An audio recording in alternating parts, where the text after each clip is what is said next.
Yeah, Volker, thank you very much. How lovely to be the Christmas present of the participant talk. We're very happy to be here to discuss a topic we are all very familiar with, the digital economy. But today we rather want to talk about less how virtual this reality is, but rather how much physical and human-driven the digital world actually is.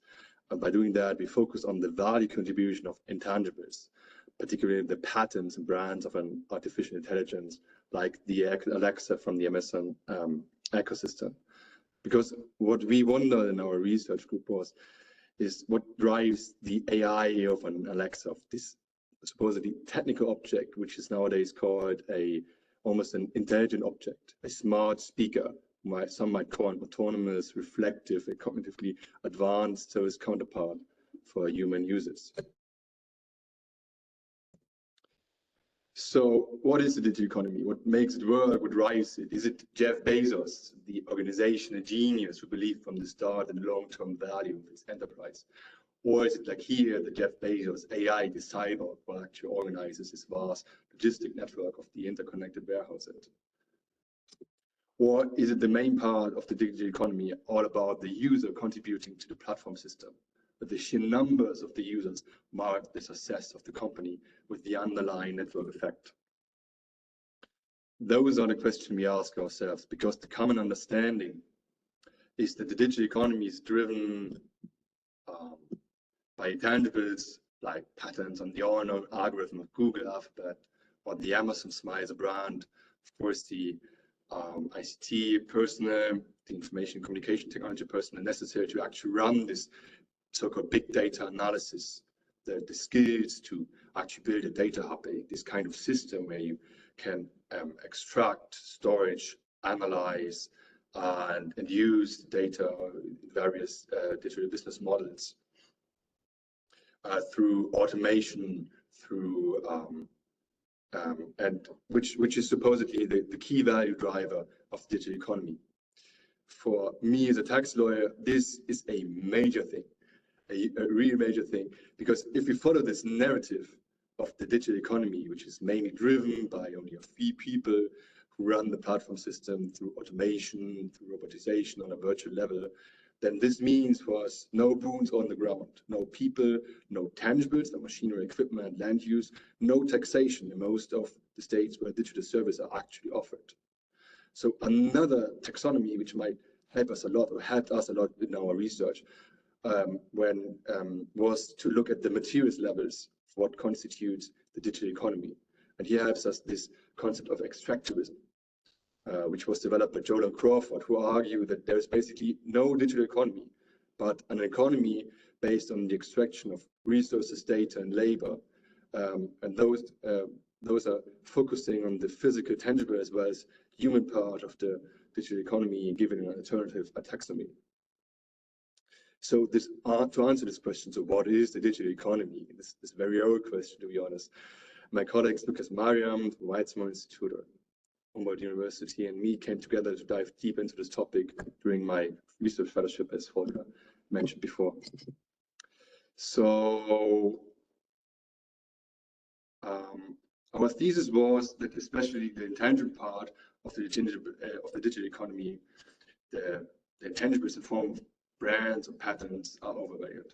We refer to intangibles, although there are a lot of other terms like intellectual property or industrial property or intangible assets, and so on. But intangibles are the most broad definition, which are neither tangible nor financial assets and contain some form of ownership. We get more into detail later on. So if you focus on this intangible-driven economy based on patents and brands, on this rather abstract level, then you might get a rather incomplete understanding of the digital economy, which might lead to a biased valuation, as we argue, and which is rather less driven by intangibles, but as always, when it gets messy and complicated, driven by tax evasion. So BEPS, our acronym in the international tax, but is base erosion and profit shifting, which is a major issue for us at the moment. So that might have, or this overvaluation of at least high valuation of intangibles might have a huge impact on tax evasion, on the rise of inequalities, rise of monopoly power. And well, instead of adding another formula to the already existing long table of what is digital economy and the definition of it, we ask experts to what they actually think is the digital economy all about. And the results indicate that a rather holistic understanding of the digital economy leads to a devaluation of intangibles. So that is what we want to talk about today, the role of intangibles, what they actually are, the issues with valuation, taxation of the intangibles, the negative, or rather negative impact of an overvaluation, or at least a very high valuation of intangibles, the reasons why there might be an overvaluation of intangibles relative to tangibles and labor functions, and of course the resulting questions, and above all the design of our experiments which we conducted, its results, implications, and of course also the limitations. So what is the role of intangibles?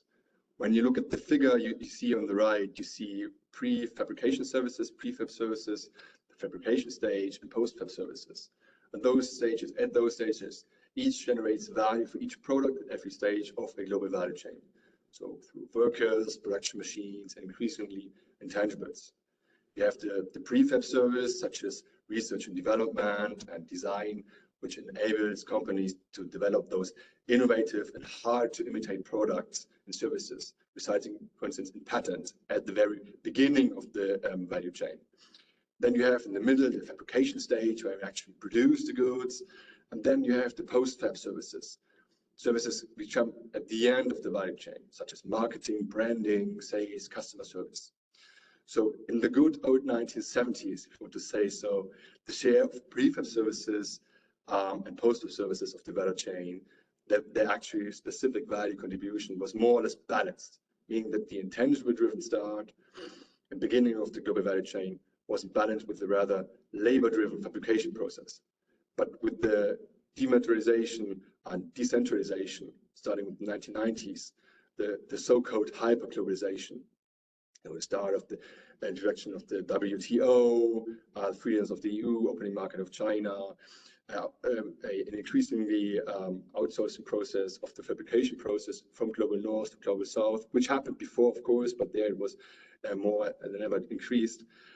Those intangible-driven prefab and post-fab services, which gain massively in value, which are rather allocated to the global north than to the actual fabrication process, which is now rather allocated to global south, which resulted in the so-called smile growth, because now we have the smile in the good, in the actual, on the most recent world. So for international tax law, the rise of intangibles turns out to be a real problem, because intangibles are hard to value. You do not find any comparables for, let's say, the Google algorithm or the specific brand, the Amazon smile, and they are very, very easy to allocate to tax haven, let's say in Europe, in Ireland or Netherlands, and so on.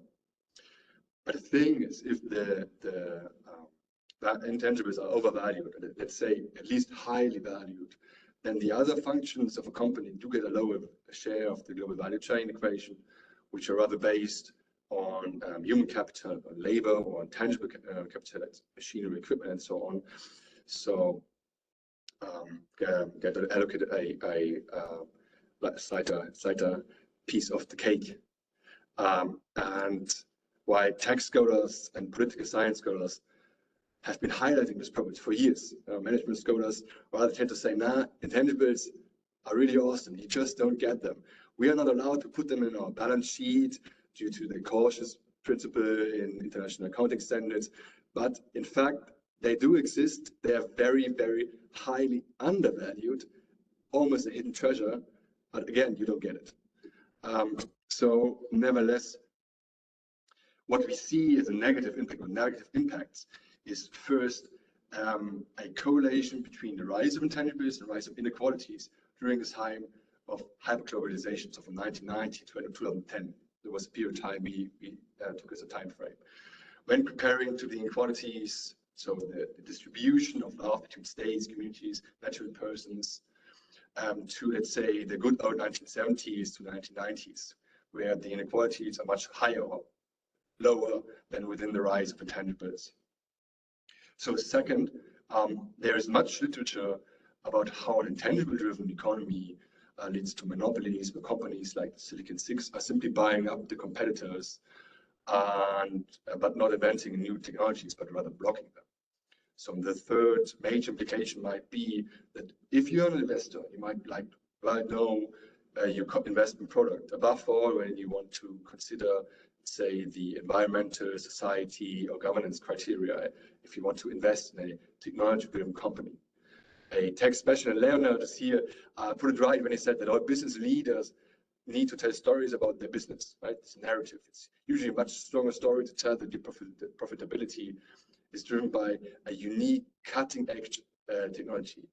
But at the moment, we see very much that people are shocked by stories coming out of like the FTX and other crypto collapses, where supposedly tech-heavily companies were actually very technologically light and relied on a lot of manual input and reconciliation. The same counts for Twitter, as Elon Musk has now to realize, where the technology is rather less based on Twitter's are less based or only based on technology, but on the user base and of course content creation. This might give you a hint why there is an overvaluation of intangibles, but let's get deeper into this why for high valuation of intangibles, or at least what we say an overvaluation in regard to tangibles and labor. Imagine Amazon selling its ecosystem, its brand of smart speakers, and you have to value the people functions. So the personnel, the intangibles as well, and the intangibles, tangible assets. Is it challenging? Of course, yes. First, you have to determine the key value driver, as very often it happens. But you also have to identify the functions necessary to actually develop, build, and distribute the product. So one immediately thinks about the underlying innovative technology developed by researcher, the competitive advantages through the scale and platform effects of Amazon, the data which is extracted, analyzed, and used as the new oil or highly skilled data analysts or data management. But then it was the thing we were wondering, is the production of digital goods and services, let's say the building, maintaining, and value capturing of those digital systems, only based on how it's often called this amorphous, global, intangible, knowledge-driven key value drivers, or brands, intangibles. So kind of for a genius from the cloud with a few data scientists. So eventually one will think of Amazon's huge network of data centers, with cloud computing, fiber connections, and necessary land use. But another major thing is, what about the input from the data from the user that will be added to the existing set of training data, especially instances where Alexa has misunderstood something that will be checked or double checked, triple checked by human workers, then corrected and added to the training set. So human workers again, or jobs often placed with click workers who are doing this job, where they have to record a certain command, or they have to describe existing voice records. So we'll come with surprise that recite interpreted is then that the key value drivers are companies driven by main personnel in global north if they're interpreted by those same personnel. Although there are some significant value contribution along the production way, let's say the extraction of minerals again, the manufacturing process, or even as we want to highlight the data preparing and labeling process driven by thousands of crowd workers, so crucial for successful data analysis, or what we call in the end then AI. So it's, if you go beyond it, what about the content moderation, as we said before, for Twitters, which hints that Twitter is not a self-driving car, but a car with thousands of cleaners. Well, we'll come with the price that then in the end, the value chain analysis is driven again by tax evasion, because intangibles are easy to allocate and their value, as said, it's hard to determine. So let's get back to the common understanding of the digital economy that is driven only by a few personal capital network effect, driven by this narrative of technology. But what we what we want to point out is there are humans who perform supposedly automated artificial work. The artificial intelligence, as even Jeff Bezos calls them, such as unpaid, unrecognized work, user labor, or the labor you do in case of, let's say, recapture, or such as unpaid or low paid but neglected work, like the students, volunteers, and interns, like the students who are translating TED Talks voluntarily, or the crowd workers mentioned before, working via the Amazon Mechanical Turk platform, or in general, those outsourced services in the Global South or the peripheries of Europe. So this is a workforce we call Potemkin workforce. In politics and economics, we might recall this from this rather literal figure. A Potemkin village is any construction whose sole purpose is to provide an external facade to a country that is faring poorly, but making people very much believe that the country is faring better. And in our case, so in case of AI, the whole sole purpose is to provide an external facade to customers, that the technology, the AI they're using is used without human labor, making people or then investors believe that the technology driven companies based on the newest technology and not on the extraction and sometimes exploitation of human labor and resources. So we are not the first to lay down this theoretical background. This is rather labor studies. For instance, there have been a lot of studies about digital work, digital labor, about those different kinds of work, ghost work, platform work, crowd work, gig work, etc. But what has not been done so far is to analyze this problem from a tax angle, but also on this kind of but approaching it also with this empirical methodology. So, which led us to the following questions, which will explain us Mariam. Yes, thank you, Jan. Based on this theoretical framework, we designed and held a multi-stakeholder workshop that took place here at the Weizenbaum Institute this year. And the goal of the workshop was to ask the participants about their perception of the digital economy. To be more specific, we wanted to tackle the questions if experts value intangibles as highly as expected when considering the traditional value creation chain, and if there's a change in the assessment of intangibles benefiting labor or tangibles, if the digital economy is discussed from a broad perspective, also including the hidden value chain aspects. In order to achieve that, we handpicked and invited 16 experts, 8 male and 8 female, from a very diverse professional background. There were people belonging to civil society, to the academic, economic, and public sector, which you can also see there on the graphic. I will now quickly walk you through how the workshop turned out in practice. On the first day, on the day of the workshop, we asked the experts to locate themselves on a graph representing those 4 professional sectors. 5 considered themselves part of academia, another 5 as civil society, 4 as from the economic sector, and 2 representing the public. We also asked each of them if they regularly, for their work, have to describe the digital economy. And although, of course, all of them were experts specifically chosen for this project, only 10 of 16 stated that they do. But Lukas is going to tell you about the limitations of the workshop later on. Yes, and again, here on the graphic, you can see the distribution of participants' background relative to their experience in describing the digital economy. The overarching goal of the workshop was to apply Jola and Crawford's concept of extractivism to the process of value creation. And we tried to achieve that by developing a 2-part workshop, which we firstly asked the participants what is needed to make the big data steps, data acquisition, data storage, data analysis, and data usage that are needed for a product like the Amazon ecosystem possible, and then how would you value these necessary elements? In part 2 of the workshop, we repeated this question, but with a comprehensive introduction about the true value chain. We started the workshop with a quick introduction of the main topics and questions that we wanted to discuss, and then asked the participants to come together in smaller groups that we previously assembled to make sure that they were all from different backgrounds. And then we showed them a version of the graphic you can see here on this slide. This represents the aforementioned value chain.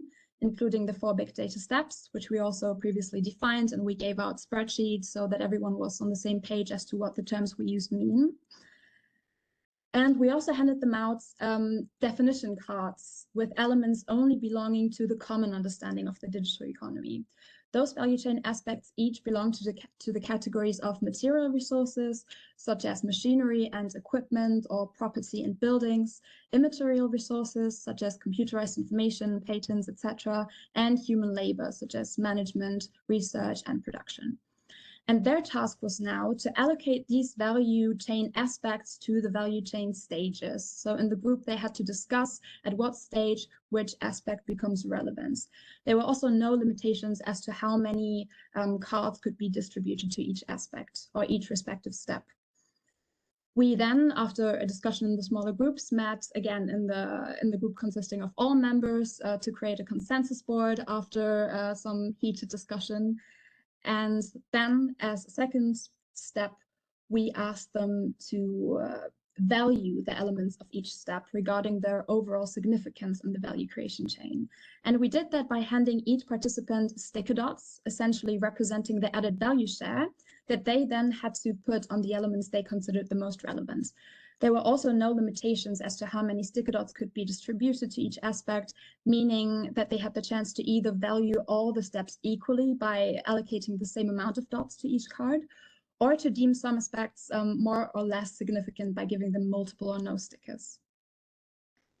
Then, after a short break, we initiated the second half of the workshop with a longer presentation on Jola and Crawford's holistic production model and the introduction of the extended version of the value creation chain, this time with a more detailed and smaller step visualization and newly added value creation steps and aspects. The cards were then reset in all the small groups on all the boards so that the participants could go through the process of allocating the aspects to the steps again, this time with the consideration of a more holistic and all-encompassing approach. This is what you can also see on the slide here, the version of the value creation chain that was shown to the participants, including additional pre and post aspects to the initially presented chain. This process was then again repeated in the big group until again a consensus board was created, and we gave out the sticker dots again, representing the added value share that the participants then used for rating the significance, this time of the presented true value chain.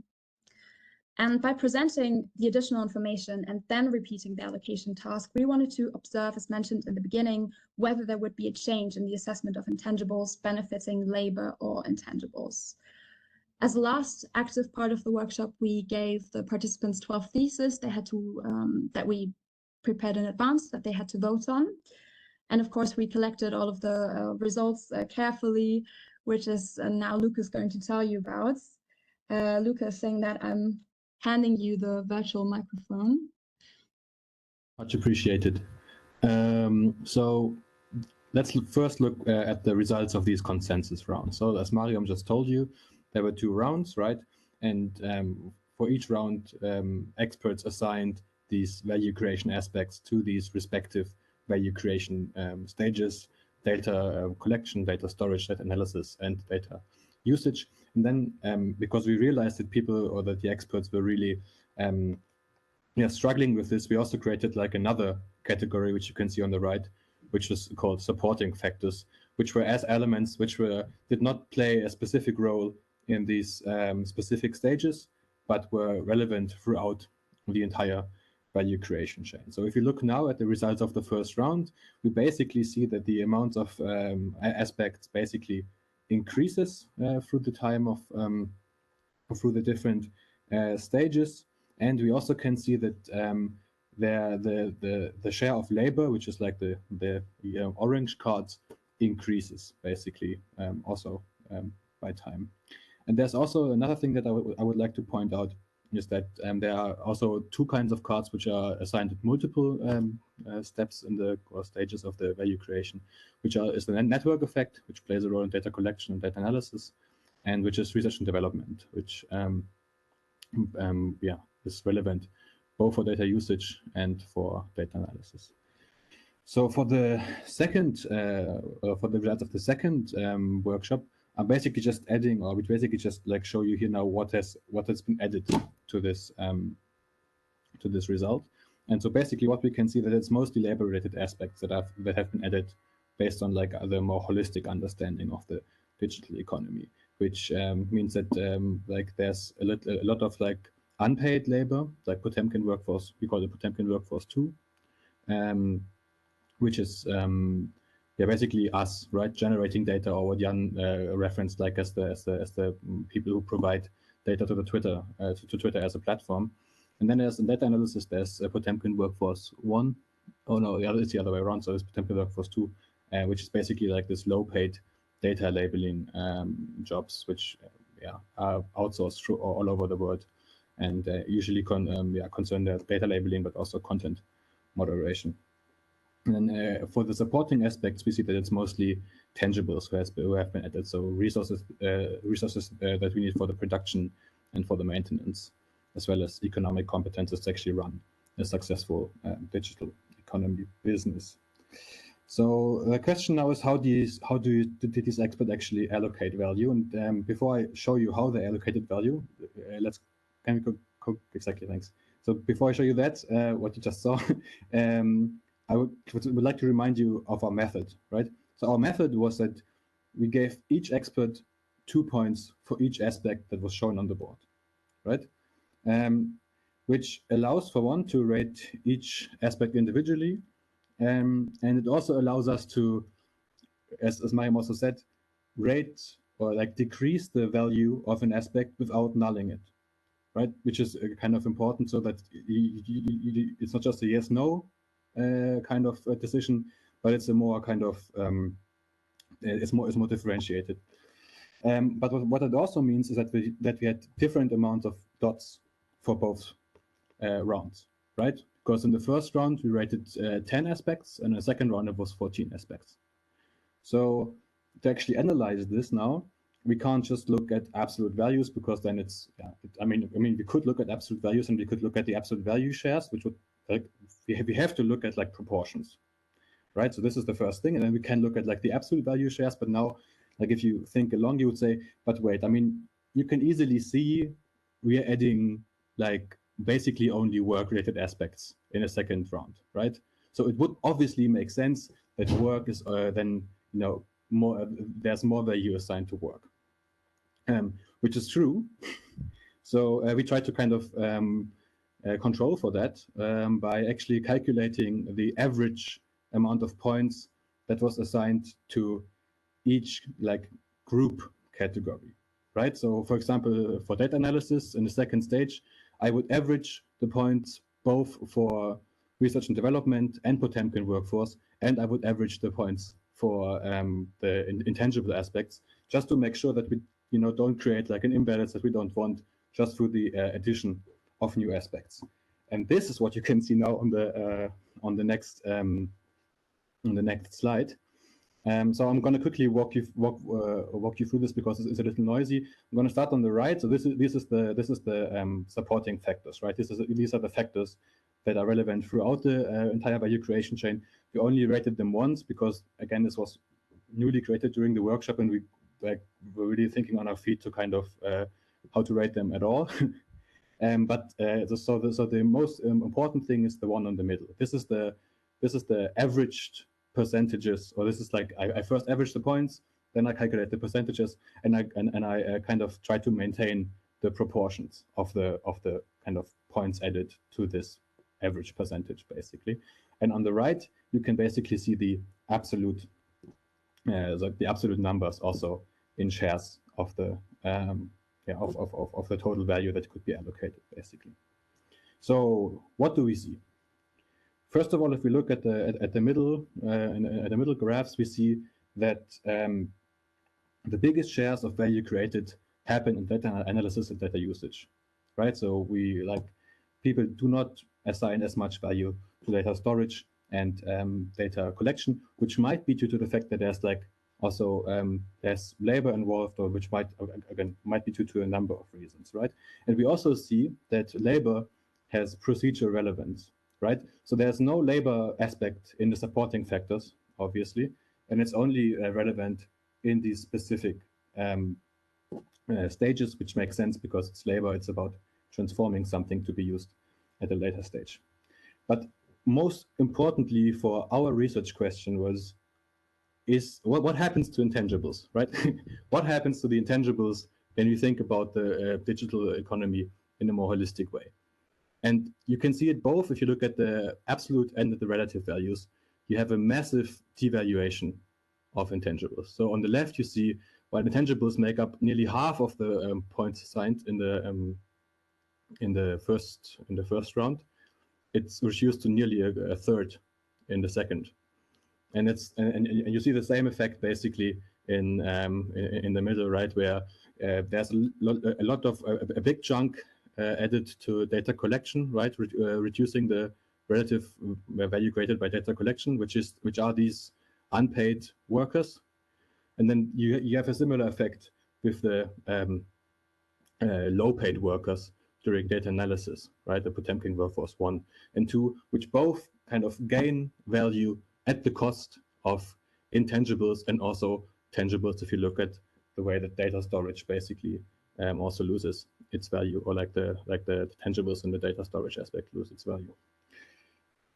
It's still important, however, to point out that intangibles do play a role in the supporting factors, right? So, but during the process of value creation, we can say that a more holistic way of looking at the digital economy actually, leads to a decrease of value allocated to intangibles, which is in line, or which kind of answers our research questions on the next slide. So experts do value intangibles rather highly, right? Remember, like they made up nearly half of the points allocated in round 2, and then they do change, or at least they did change in our workshop. They greatly changed their perception of intangibles after looking at a more holistic kind of way. But if you remember, Mariam also said that we made our experts answer theses at the end, and there we observed interesting results also. So what's interesting here is that, like, even though when they're kind of giving out the points, the experts did like reduce value from intangibles, when asked if intangibles were overvalued, they mostly said no. So they were still fairly like convinced by the fact that intangibles played a rather big role, and that, for example, material capital did not play a big role, which is interesting, right? So we have like two measures now, right? We have this more or less implicit measure, and on an aggregate level, and we have this explicit measure when people kind of raise their hand and say, I agree with this, I do not agree. So it might be due to that. And it might also be to the fact that, like, again, we have this important, or like this big chunk of intangibles, which plays a role throughout the value creation as a supportive function. But this is interesting, right? At first, another aspect that is on the next slide is that at least we could kind of say that, all right, our manipulation or the idea of thinking about the digital economy in the terms of resources, data, labor, that makes sense. That was basically agreed upon by experts. They thought it was a fitting conceptual framework, and that these aspects should be made visible also. And again, as a last kind of interesting point also, we see that, or at least I showed you, right, that like intangibles basically lost at the expense of these kind of two specific kinds of labor, right, which is Potemkin workforce 1, unpaid labor, and Potemkin workforce 2, low-paid labor. And interestingly enough, the experts say this unpaid labor that we all do, right, that they could potentially also kind of empathize with, right? This is actually fairly important for value creation.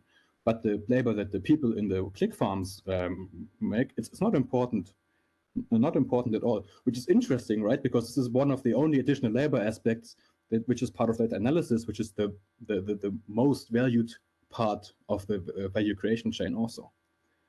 So that could be an indication that our sample suffers from some kind of, also more or less, I don't know if it's a conscious bias, right? So that it could be a kind of bias that we also propose in our paper, right? So that people are biased towards their own experience, biased towards what they kind of perceive and what they see as relevant, and kind of therefore kind of forgetting about people in the global south, people kind of involved in the production of all these goods.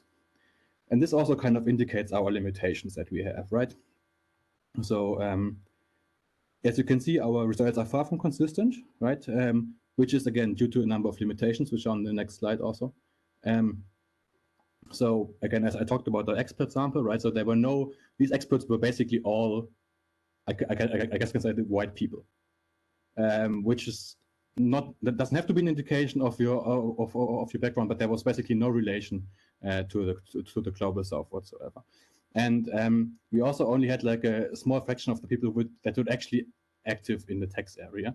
But then you could also say, okay, at least we have like a multi-stakeholder approach, so that's fine. We only studied, I think you saw it quite nicely on Mariam's slide, only this little subset of this entire big thing that you could potentially perceive as the digital economy. And even for the subset, we find, or at least we think that we found at least an interesting effect. And we are lacking individual level data, right? So what would have been interesting would have been to see, all right, like how do people from like the public sector distribute these points compared to people from the private sector? Is there a difference at all? So this is something that we couldn't kind of look at because we only had the points which were all of the same color. So we only had aggregate level data. And I think the most important thing is that we only had like a quasi experimental setup, right? So we didn't do a check beforehand and didn't ask the people if they knew about the digital economy beforehand in that expanded way. So we just assumed that our intervention, right, telling them about the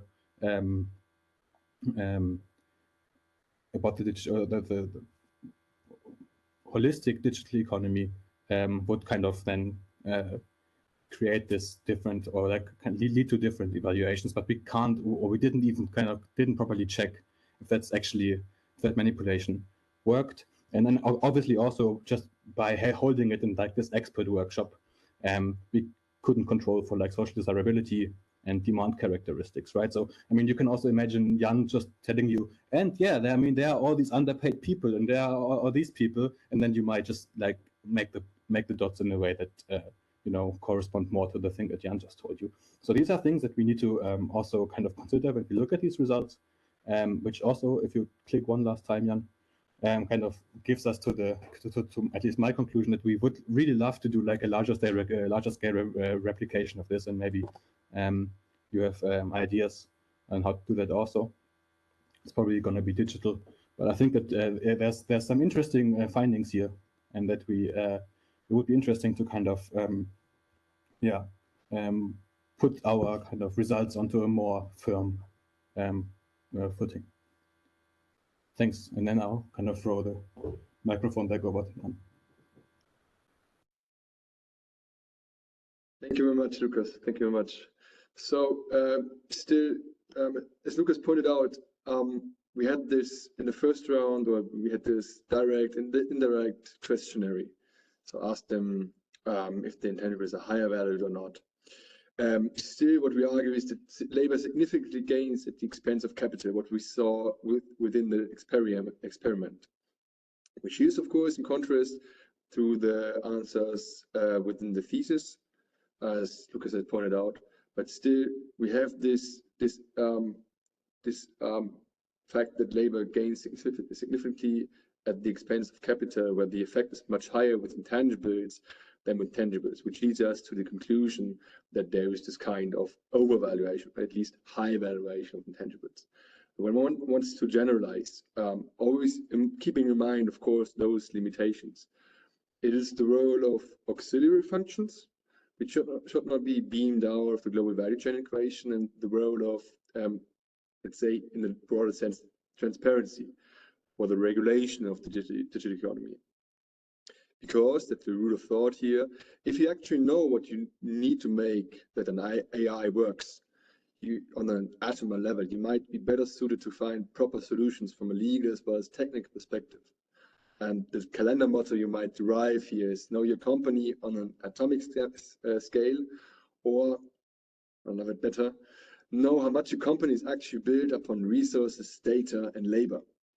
That counts, of course, for tax law to allocate profits of digital multinational enterprises, but also for, let's say, data protection law, because you might want to know who, where, and how the data is extracted and used within the specific digital business model, let's say, for competition law. So, as said, we have some strong limitations here, so further research is needed.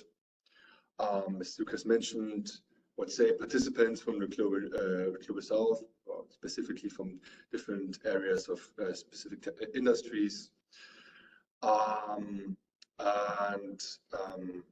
What is with the higher number of participants, maybe in a rather quantitative approach, as Lukas suggested, if to prove if our thesis is really correct, like this kind of quantitative approach, which could ensure a manipulation check maybe, or which you could not include to the dynamic design of the experiment, simply a lack of time a little bit, which could ensure that we can individualize the results, we could address experts in a better way, we would be able to generalize in a more broad sense. But what we actually want to highlight here is that further research might provide proof that in order to develop, maintain, and implement those before mentioned digital business models, you need a physical, human-driven nexus on the ground. So thank you very much. If you have any questions, please do not hesitate to ask regarding those topics here. And yeah, thanks again that we are allowed to be here. Very happy for the incoming discussion.